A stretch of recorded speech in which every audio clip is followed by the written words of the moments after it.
My mistakes acknowledging how I ruined my wife's life, and the impact of my decisions on our relationship.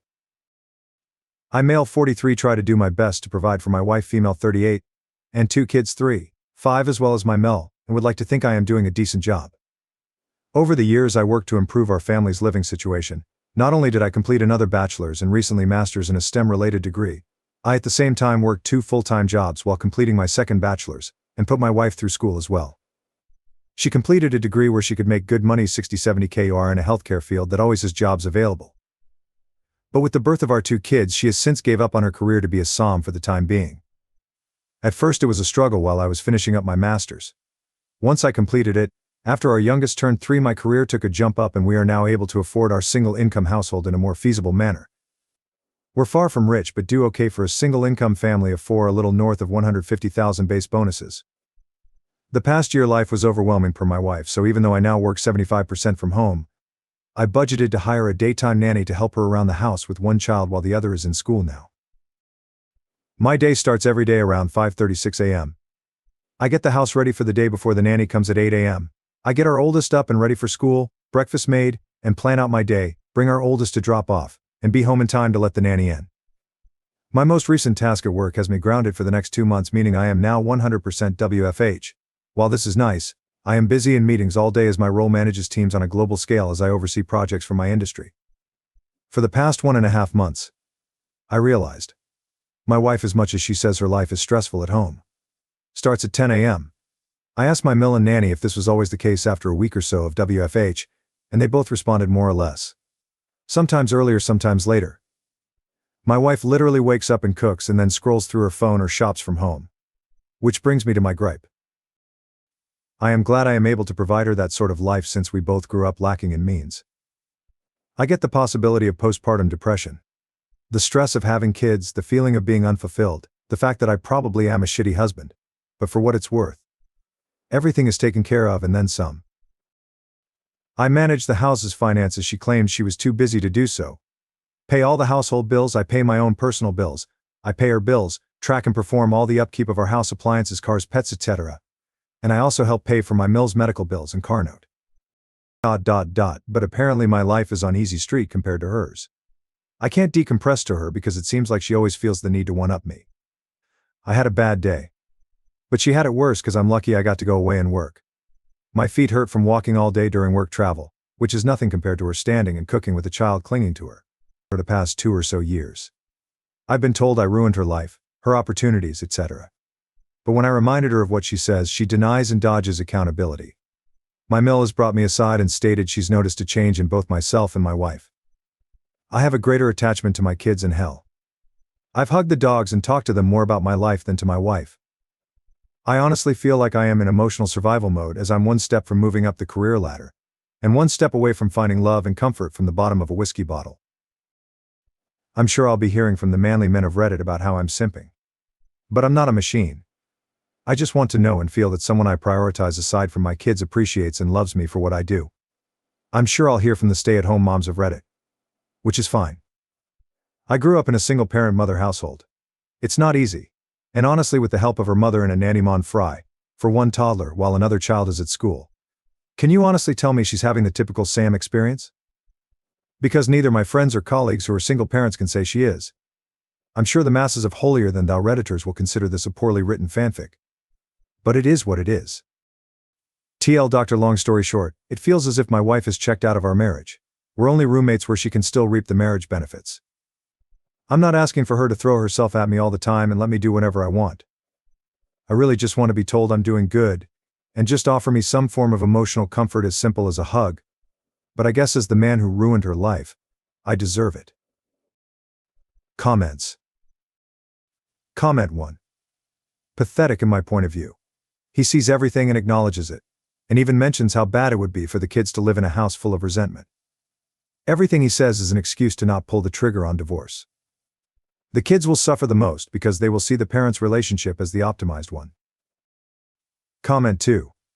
My mom, brother, and I operated as a single-parent family unit years before my dad finally left, was thrown out for the last time his mistress emailed my mother proof of his cheating. We just didn't realize it until he was gone that it really changed our life little in the long run. Update 1. 1. Never cheated. I do work in an industry that has a large female population, but I'm literally an open book with work, named colleagues and staff under me. She has access to my work agendas and correspondence if she really wanted to snoop. But on that note, she still doesn't know what exactly I do for a living at this time. 2. We as whole family, her parents and mine, have tried to get her to go to therapy, but she refuses or skirts around the issue. 3. Aside from my coming from a single mother household my biological dad was present in my life. She has had both parents in a reportedly monogamous marriage for over 40 years. 4.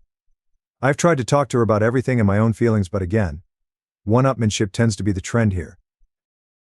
5. What I am getting out of the marriage was asked. Now, aside from my 2 beautiful kids, I've been asking myself that same question. We have a near non-existent sex life mainly since last year. I always figured maybe it's part of depression or whatever she may be going through. Maybe I'm just not attractive enough, or just horrible in bed because of my health conditions. I'm not some supermodel husband, but temptation and opportunity does knock and I can perform still, but I never give in. Because as cliche as it sounds, I honestly do love my wife and want to only be with her.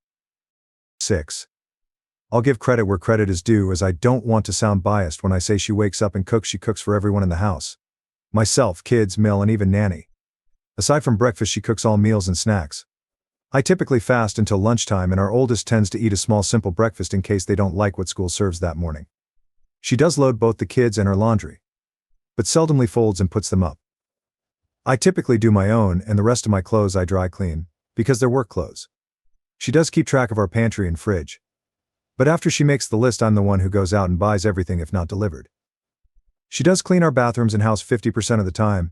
The other 50 is done by either Mill or myself, or sometime nanny if she feels like being extra helpful. 7. Prior to nanny, my Mill was the main help for my wife up until she had unexpected medical needs. So I opted to hire a nanny to help them both, more so when Mill is having treatments and recovering. Update 2. I showed my wife my post the following weekend and she read it, and all the comments. Long story short, argument. She left our house to stay with her sister, and I've been a single parent since. It's sad to say, aside from the good nights to our kids, it's all pretty much the same routine. Nothing much else to say other than thank you for all the kind words of encouragement. Just need to add, this post got bigger than I expected from a venting post, but I've responded to a few comments. Nonetheless, thank you for the comments and DMs, and more so for the offers to let me ruin your life. Hey. It's been the highlight of my day-night as I sit here drinking with my dog while everyone else is asleep. It feels depressingly sad that I feel that I have to turn to random internet strangers for some sort of validation in my rant. My apologies in advance as I try to keep this as vague as possible. Update 3. Post-birth, our kids' pediatrician's office gave my wife those postpartum depression screening forms, and during the time of both she scored pretty high and was suggested to see a therapist. With our second child, she scored significantly higher, and I should say I made an effort to get her the help she needs. She refused, so entered mother-in-law and nanny for support. I know what people will think, but this is one of the reasons I am not 100% ready to just give up and file our life together away. Also, I know silently suffering in the near and long run of our kids' future will not add to a healthy atmosphere, but neither would a bitter and hate-filled divorce. I know some have compared it to the ripping off a bandage, saying it'll hurt at first but that pain goes away, but I'd rather try to spare my kids thinking that their parents ended up hating each other because of them, or something along those lines. I've told a few people I talked to in DM since my last post. A little more insight on my personal life. Prior to my promotion, I was a PM managing teams and budgets, so out of habit I planned for a lot of what-ifs. That being said, I made a number of contingency plans if sadly things went south. So yes, I have talked to a lawyer. 3 actually. Know our rights, and what each of us are entitled to. Have a draft settlement created and on hold until I feel I need to use it. I know what I want, and am willing to offer more than what is fair for our kids' well-being, but also have a plan if we end up going to court. It's 100% on me that I'm suffering in silence, but I'm too stubborn to just give up, so while I am venting, I don't expect anyone to feel sorry for me. I endure it to keep the norm our kids know, ensure my Mill's treatments go uninterrupted, and of course the hope my wife would finally be open to give therapy a shot, and climb together to a better place. Thank you all again. I just wanted to update those who have been kind enough to check up via DM and comments. Apologies in advance for the lengthy post. It's a bit of irony and coincidence that I made a follow-up from the update on 06 May 2024 I made on my original post during Men's Mental Health Awareness Month, but I could really use another outlet outside of my therapist. My apologies if this isn't the storybook ending destroying of a relationship people were hoping for. Save you a read. Wife left. Came back like nothing happened. She made it about her. Nothing's changed. I'm continuing to be suffering mentally knowing nothing will change while trying to keep it together for our kids. Lots of takeout. The day after she packed up and left, my wife attempted to come back and take the kids with her to her sister's. Naturally, I was against this, and thankfully so was her whole family, including said sister. Not only was it not fair to our kids for her to sweep them away into a home that's not theirs, but to put that financial and housing stress on the rest of her family since she doesn't work and her sister and her family husband and 3 kids stays with their dad in the house they grew up in. After a little over a week of being away, I guess she cooled off, so she just decided that it would be fine if she walked in the door with her bags as if she just came back from Target. She came into my office while I was working and angrily stared at me while I sat on a conference call meeting with my team, and I couldn't just jump off as this is a busy time of the quarter for us. I guess that didn't sit well with her. Because once I took off my headset and closed my laptop, she started yelling at me about how much I really don't care about her and her well-being overall. At that moment I couldn't do anything more than look at her and just shake my head. Mother-in-law came in after hearing my wife yelling and pulled her away, telling her to not bother me, while our nanny kept our youngest away from it all on the other side of the house. That night after the kids were put to bed, I sat in my office by myself with a drink as I had been doing for the past nights, and my wife came in. We talked. We argued. We cried. We drank. One thing led to another and we were in bed. I wish I could say that was our making up, but the next sobering morning as we laid there, she went on about how hard it was for her the time she was gone. Literally. It was about her struggles staying at her family house in her old room with her dad and sister's family. How lucky I am to be able to stay here and do this and that and buy this or do that, and not stress as much as they did. How easy my and everyone else's in our family lives are compared to hers, even though we had similar upbringings. My mind and heart broke that morning. I've been spiraling down since then, and this last week I made another attempt to reconcile and talk things out. But I was met with a shouting match while trying to express my current stress and anxieties with life and work in general. Wife. Well, do you know how hard this is all for me? You're supposed to help me be happy me, so when it comes to my happiness, stress, needs, and overall well-being, FK me, get over it, right? Wife, we all have our own problems, you need to figure it out and get over them. I don't know who the woman I am at home with is, but that wasn't the woman I married and vowed to spend my life with and raise our kids together. Since that conversation, I've been noticeably distant with her. I've been sleeping in my office or on the couch, or with my kids in their bed after putting either one of them to sleep. Still doesn't change her starting her day at 10 a.m. and sitting on her phone talking to her mom groups between cooking meals with the kids in both mother-in-law and nanny's care. Nothing has changed, and I doubt that anything will change. Sadly, I think even if we got a divorce, nothing would change or feel different anyway, since during my wife's leaving the days seemed like any other day except with a little more takeout than usual. My main fear there isn't that I wouldn't just lose my wife, I'd lose my kids in the process. So I guess it's sad to say the grand finale to my story with, like a lot of men, and some women I've talked to here, I'll just continue to smile and suffer in silence. Now, for the next story. I took my bracelet to Tiffany for cleaning, and they let someone else walk out with it. First time here, honestly don't know what to do. I took my favorite piece of jewelry, a Tiffany bracelet that my husband gave me for my 40th birthday, to the store in my area on Friday to be cleaned. It was itemized on my ticket. I was told that I had to bring the claim ticket they gave me when I came back Monday to pick it up. That the claim ticket had to match theirs. Yada. Yada. I go back to the store yesterday, hand the person my claim ticket. She is gone a few minutes. Comes back and says they can't find it. What? She says they are looking, but it's not where it's supposed to be. Okay. So I wait. 5 minutes, 20 minutes, 30 minutes. I'm sitting in the service area at the back of the store and can hear all sorts of rustling around in the back room. Nothing. Finally, as someone comes out and introduces himself as a manager, he says that they can't find the bracelet. They are still looking and are also going to look at their video footage. My heart literally sank. Told him right from the start, someone's walked off with it. I sat in the store, trying not to cry, for another 90 minutes while they were looking. After all of that, the manager comes back and tells me what he thinks happened. My bracelet was given to another customer who was picking up a cleaning order. He said that he's called the customer. that she is going to check if she has it, and call him right back to make arrangements to bring it back to the store. So I was left hoping that someone who clearly took home something that didn't belong to them, and likely knew it would do the right thing and return it. Shock of shocks. The customer did not return the manager's calls or texts last night, and I don't know what's going to happen. They clearly didn't go through the process of matching claim tickets, and clearly let someone walk out of their store with something that didn't belong to them. The bracelet can't even be replaced. Tiffany has stopped making it. Comments. Comment 1. Literally a few weeks ago I took some pieces to be cleaned at Tiffany's and they gave them back to me a few days later in the same exact state, untouched. Their item quality control in the repairs service department is abysmal. It's my second bad experience with them, and this is coming from an inexpensive piece every year customer. I'm pretty much done with them at this point. Glad op was sorted. Comment 2. I'm not surprised by the incompetence level of the employees. I bought a necklace for my wife from one of their stores in Orange County. The employee charged my credit card incorrectly 3 times. The credit card locked and declined on the 4th attempt of correction. I told the manager they should do some remedial training at Walmart on how to charge a credit card. Update 1. I spoke to an officer at the police department in the jurisdiction of the store. It's not criminal theft yet.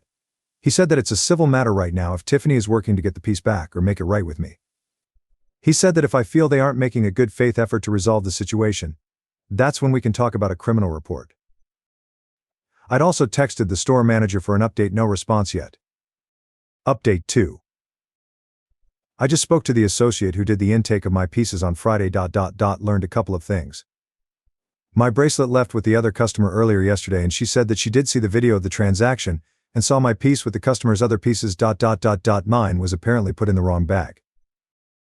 I told the associate that I want to talk to the store director as soon as possible today, and that I want them to have my bracelet in their possession by end of business today. This person has now had my property in their possession for more than 24 hours, and is not making an effort to return it or communicate with the store. Update 3. I spoke to the Tiffany store director. She confirmed that they can see on video where the customer was given my bracelet, along with her pieces for pickup, and that she left the store with my bracelet. She acknowledged that their staff did not follow procedure, and let the bracelet leave with the wrong person. She said that she had spoken to the customer, and told her that they want to come and pick up the piece this afternoon so they can return it to me. The woman said that she is out running errands, literally the same thing she said when the store manager spoke to her yesterday, and would be home by 3:30. I told the store director that if a firm plan is not made to retrieve my bracelet today, I want charges filed. This person has had my property in their possession for more than 24 hours and not made an effort to return it. I guess the positive is that I do know where the bracelet is. Still to be determined is whether I get it back, and how Tiffany is going to make this whole situation right for me. We shall see. Thanks to all for listening and the input. I'll share how it all gets resolved. Update 4. It's been a day. The good news is that I got my bracelet back. Yep, the store assistant manager drove all over the area, quite literally, to pick the bracelet up from the customer, who it had been given to, and then to my house to deliver it to me. I got it back about an hour ago. I am so relieved. They also gave me a bottle of champagne as an apology. I can live with the result. All I wanted was my bracelet back. I did take advice that some provided here, so thank you and thanks for the outlet. I needed it. Not to create or stir a hornet's nest. They did offer to do some personalized engraving on it. I politely declined. I won't be dropping anything off at that store again. And to honestly my complete surprise, after all of this, the bracelet hadn't even been cleaned. LOL. I couldn't make this up if I tried. I've got an ultrasonic cleaner on order from Amazon. I'll be doing the cleaning myself in the future. Update 5. See below. All clean and in her fancy new box. I'm so thrilled to have it back. The management team at the Tiffany store was deeply apologetic for their error and the time it took to get the bracelet back.